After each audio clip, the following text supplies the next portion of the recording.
धनबाद जिले के रघुनी बांसमुंडी में रहने वाली संगीता को सरकार द्वारा सरकारी मदद, सरकारी नौकरी का आश्वासन दिया गया था, लेकिन आज तक वह आश्वासन पूरा नहीं हुआ, जिसके कारण संगीता आज ईंट भट्टे में दबकर अपने परिवार के लिए 2 वक्त की रोजी रोटी का जुगाड़ कर रही है। इस कोरोना काल में जारी लॉकडाउन में दिहाड़ी मजदूरी करने वाले बड़े भाई को भी कोई काम नहीं मिल रहा है, जिसके कारण परिवार का पूरा बोझ संगीता पर आ गया है। पिता दुबे सोरेन की आंख की रोशनी थोड़ी कम हो गई है, जिसके कारण उन्हें काम करने में काफी दिक्कत होती है। मां से थोड़ी मदद मिलती है। संगीता वर्ष 2018-19 में अंडर 17 में भूटान और थाईलैंड में हुए अंतर्राष्ट्रीय स्तर फुटबॉल चैंपियन में खेलकर झारखंड का मान बढ़ाया था। संगीता चैंपियनशिप में ब्रॉन्ज मेडल हासिल की थी।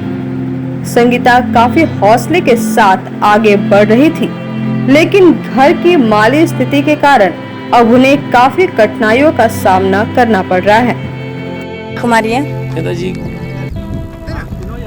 क्या कहेंगे आप फुटबॉल को लेकर के, जो अभी स्थिति है झारखंड में, और अपने नेशनल प्लेयर हैं, उसे लेकर क्या कहेंगे और कैसे अपने ये शुरू किया आपने ये फुटबॉल का खेल, और किन किन कठिनाइयों का सामना करना पड़ा आपको? मैंने तो ये जो फुटबॉल 2016 से क्लब ज्वाइनिंग किया है। उससे पहले मैं गांव में खेला करती थी। ऐसे मुझे फुटबॉल में कोई इंटरेस्टेड नहीं था, बट गांव के भैया लोग को देख के इंटरेस्टेड हुआ। उसके बाद मैंने 2016 से प्रोफेशनल फुटबॉल स्टार्ट किया है। ये मेरी होम ग्राउंड है, मैं जहाँ खड़ी हूँ यहीं से मेरी फुटबॉल लाइफ शुरू हुई है। और जो हमें कोचिंग करवाते थे वो है अभिजीत गांगुली सर जी, जो अभी नहीं है। उनकी देहांत यहीं हुई है। जब ये प्रैक्टिस करवा रहे थे तो बचपन से उनकी देहांत यहीं हुई है, तो मैं अभी वहीं पे खड़ी हूँ। कि फुटबॉल लाइफ जो बहुत कठिनाई से सामना करना पड़ता है, और एक्चुअली हम लोग, लेकिन बाकियों की कमेंट सुन के फिर वगैरह वगैरह ये सब हो के बहुत कठिनाई करना पड़ता है। और इतने आगे जाने के बाद भी सरकार आगे हम पे ध्यान ना दे तो फिर आगे जो और बच्चे खेलने चाहते हैं उन पे मनोबल टूट जाएगी। और हो सके एक दिन अगर ऐसे हुआ, एक दिन ऐसे आ जाएगा कि हमारे झारखंड राज्य में कोई खेलेगा ही नहीं, अगर इस तरह हाल रहा तो। आप ईंट भट्टे में काम क्यों कर रहे हैं? मैं घर को चलाने के लिए ईंट भट्टे में काम कर रही, क्योंकि हमारी जो मजबूरी है, हम काम करें तो ही 2 वक्त की रोटी मिलती है, नहीं तो नहीं मिलेगी। इसलिए भैया, मेरे घर में फैमिली मेम्बर थोड़े ज़्यादा हैं, तो सिर्फ भैया अकेले कमाने को है। और अभी इस लॉकडाउन की वजह से भैया को भी काम नहीं मिल रही है, तो मम्मी के साथ मैं ईंट भट्टा में घर को चलाने के लिए काम कर रही हूँ। सरकार द्वारा क्या क्या मदद मिला आपको? सरकार द्वारा तो फिलहाल अभी सिर्फ पिछले लॉकडाउन और इस बार जो लॉकडाउन लगा इसमें राशन और थोड़ी सी सहयोग राशि मिली है। उसके आश्वासन तो पिछले बार आश्वासन मिला था कि सरकारी नौकरी की जाएगी, दी जाएगी, लेकिन ऐसे कुछ हुआ नहीं है। और इस बार भी ऐसी आश्वासन मिली है। अब देखते इसमें अमल होता है कि क्या होता है, देखा जाए आगे। क्या कहेंगे जो मतलब स्थिति है झारखंड या मतलब इंडिया में खिलाड़ियों के प्रति, फुटबॉल खिलाड़ियों के प्रति सरकार का जो रवैया है, उसको लेकर के क्या कहेंगे? मैं उसको लेकर यही कहना चाहूँगी कि मैं तो अभी मेरी आवाज़ यहाँ तक पहुँची, इसलिए सब जाने मुझे और मुझे सहयोग कर रही हो। और मेरे जैसे बहुत सारी ऐसी बच्चियाँ हैं या भाई लोग हैं जो खेल रहे हैं, खेल के बैठे हुए हैं। अगर सरकार जितनी भी सारी स्पोर्ट्स कंपनियाँ हैं उन्हें चला सबको उस पर नौकरी दे, तो मेरे साथ साथ जो फ्यूचर के लिए बन रहे हैं उन बच्चों का भी मनोबल बढ़ेगा। और जो इस स्थिति है हमारे झारखंड राज्य की या इंडिया की स्पोर्ट्स के प्रति, फुटबॉल के प्रति, वो आगे बढ़ेगी और एक अच्छी पोजीशन पे आएगी और बहुत सारा नाम कमा सकते हैं। मतलब सरकार को कुछ कहना चाहेंगे, कुछ मांगे आपसे? सरकार से मेरी तो यही मांग है कि मेरी खेल को देखते हुए मुझे सरकारी नौकरी दी जाए। और मुझे नहीं, मैं बाकी और सारे ऐसे घर पर बैठे हुए हैं जिनके मन में जो खेल के प्रति जो जुनून था वो खत्म हो चुकी है। मैं चाहूँगी आप कुछ ऐसे कीजिए कि उनके जो खेल के प्रति जुनून थी, वो आए थे, फिर से खेल स्टार्ट करें, ताकि हमारे झारखंड राज्य, हमारे देश खेल कमा सके और उनको आगे ले जा। फुटबॉलर संगीता सोरेन आज भी अपने देश और राज्य का नाम रोशन करने के लिए रोजाना प्रैक्टिस के लिए 10 किलोमीटर तक का सफर साइकिल से तय कर मेमको मोड़ स्थित बिरसा मुंडा स्टेडियम जाती है, जहां 3 से 4 घंटे बिना किसी कोच के पसीना बहाकर वापस घर लौटकर फिर से दिहाड़ी मजदूरी में जुट जाती है, ताकि उसकी कमाई के पैसों से उसके घर की आर्थिक स्थिति में कुछ सुधार हो सके। संगीता कहती है कि परिवार को देखना भी जरूरी है, इसलिए ईंट भट्टा में दिहाड़ी मजदूरी करती हूँ ताकि किसी तरह घर के परिवार का गुजर बसर हो सके।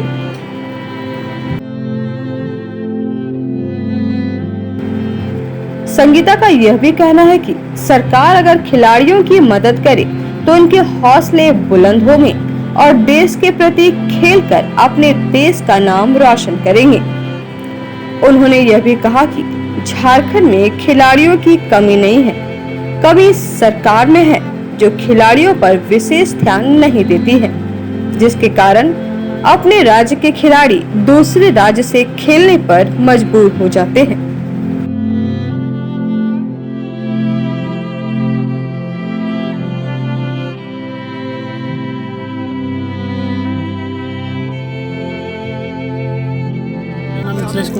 मिथिलेश जी, ये कौन सा ग्राउंड है, किस जगह? स्टेडियम है। आपके बीच में एक इंटरनेशनल खिलाड़ी भी खेल रही है। बहुत ही अच्छे लगते हैं। संगीता हम लोग साथ खेलती है, काफ़ी कुछ प्रैक्टिस करवा चुकी है आज तक। इंटरनेशनल खिलाड़ी है और आज वो ईंट भट्टे में काम कर रही है, तो कैसा महसूस कर रहे हैं? बुरा महसूस हो रहा है हम लोग के साथ कि वो ईंटा भट्टा में काम कर रही है। उससे और भी जितने प्लेयर हैं वो लोग भी पीछे ही जा रहे हैं, आगे बढ़ नहीं पा रहे हैं। क्या कहेंगे खेल के प्रति सरकार का क्या रवैया है? बहुत ही बुरा रवैया है अभी फिलहाल। देखिए कुछ अभी आज इस तरह आप लोग वजह से है, हो सकता है हम लोग कुछ मदद मिल पाए और आगे बढ़ने का मौका मिल पाए। सरकार तो वादे करती है कि वादे करते तो निभाते कहाँ हैं? वादे बहुत कुछ करते हैं पर निभाते कहाँ हैं? ये कर देंगे, वो कर देंगे, यहाँ जॉब दे देंगे। आज से कुछ साल पहले हुए थे यहाँ पे एक सम्मेलन हुए थे, उसमें थे कि अगर इंटरनेशनल प्लेयर जो भी है उनको जॉब दिया जाएगा, पर ऐसा कुछ हुआ नहीं आज तक। ऐसे में क्या लगता है खिलाड़ियों का मनोबल कितना ऊपर उठेगा? बहुत ही नीचे जा रहे हैं अभी मनोबल। अगर आप अच्छे ध्यान दीजिएगा तो हम लोग भी आगे जाएंगे, बहुत सारे कंट्री को बराबर कर सकते हैं हम लोग। यहाँ से हम लोग कुछ अच्छे अच्छे प्लेयर भी निकलेंगे।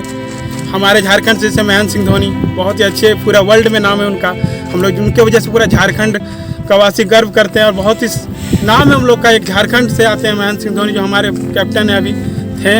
तो आपको ऐसा नहीं लगता है कि मतलब बाकी खेल को छोड़ के क्रिकेट पे विशेष ध्यान देना चाहिए? क्योंकि ज़्यादा शुरू से ही ज़्यादा ध्यान दिया जा रहा है और जो जिस वजह से काफ़ी प्लेयर लोग बहुत ही पीछे रह जा रहे हैं। फुटबॉल पर थोड़ा ध्यान देना चाहिए, खासकर लड़कियों लोग पर ज़्यादा फोकस लगाना चाहिए। सरकार बोलते हैं कि लड़की आगे होनी चाहिए, आगे होनी चाहिए। कैसे होंगे जब आप कोशिश नहीं कीजिए तो कैसे होंगे? आपको आगे बढ़ाना पड़ेगा, आके किसी को पुश करना पड़ेगा तभी कुछ हो पाएगा। अकेले आप कुछ थोड़ा सा आपको भी थोड़ा सा पुश करना पड़ेगा, अपने से ज़्यादा थोड़ा सा कॉन्फिडेंस बढ़ाना पड़ेगा। सरकार को कुछ नया लाना पड़ेगा, चलो ये करते हैं तब कुछ होगा। संगीता को देखकर लोग आगे बढ़ सकेंगे अगर जैसे ईंट भट्टे में काम कर रही है? संगीता जी देख कर बहुत सारे लड़कियां लोग आना स्टार्ट की थी, बहुत सारा आती थी। अब देख रहे हैं बहुत ही कम हो गए हैं। क्यों? क्योंकि कुछ मिल नहीं पा रहा है उन लोगों को सपोर्ट। आर्थिक स्थिति बहुत कमजोर है उन लोगों को। अब लोग काम करती है दिन भर, फिर यहाँ प्रैक्टिस करना, फिर घर जाना, प्रॉपर वे से हो नहीं पा रहा है। इसके वजह से लोग छोड़ रहे हैं। क्या जनप्रतिनिधि को भी आगे आना चाहिए? जो जिले में मतलब विधायक होते हैं, सांसद होते हैं, उन्हें भी आगे? विधायक और सांसद, सीएम जो भी हम लोग यहाँ पे, उन लोगों को काफ़ी ध्यान देना चाहिए इसमें। इससे क्या होता है, बहुत सारे स्पोर्ट पर्सन, बहुत सारे जो प्लेयर हैं आगे आएंगे। हम लोग का हो सकता है राज्य, कंट्री धीरे धीरे आगे प्रोग्रेस होंगे, बहुत आगे जाएंगे हम लोग का। संगीता को अभी मदद मिल रहा है क्या? कुछ ऐसा तो मदद नहीं मिल रहा है जिस तरह हम लोग देख रहे हैं अभी। हम लोग शायद आते हैं, प्रैक्टिस करते हैं, घर चले जाते हैं, फिर वहाँ भी काम करना पड़ता है उनको, क्योंकि घर चलाना भी पड़ता है। कोई जरूरी नहीं कि लड़का ही घर चलाए, लड़कियां भी घर चलाती है और वो चला रही है। एक इंटरनेशनल खिलाड़ियों को क्या होना चाहिए, क्या मदद मिलना चाहिए सरकार द्वारा? देखिए मदद बहुत सारा मिलना चाहिए, जॉब आप दे सकते हैं अच्छी, फिर थोड़ा पुश करके थोड़ा कंट्री, राज्य, स्टेट और बहुत सारा टीम से खिला सकते हैं। बहुत सारा यहाँ पे लीग मैच भी होते हैं, उस पर करा सकते हैं। तो इससे अपना देश का, अपना राज्य का नाम रोशन होगा। बहुत सपोर्ट करने से, सरकार सपोर्ट करने से बहुत ज़्यादा रोशन होगा। सबको सपोर्ट की जरूरत होता है, थोड़ा मोड़ा सबको जरूरत पड़ता है, तभी आगे कुछ बढ़ पाता है।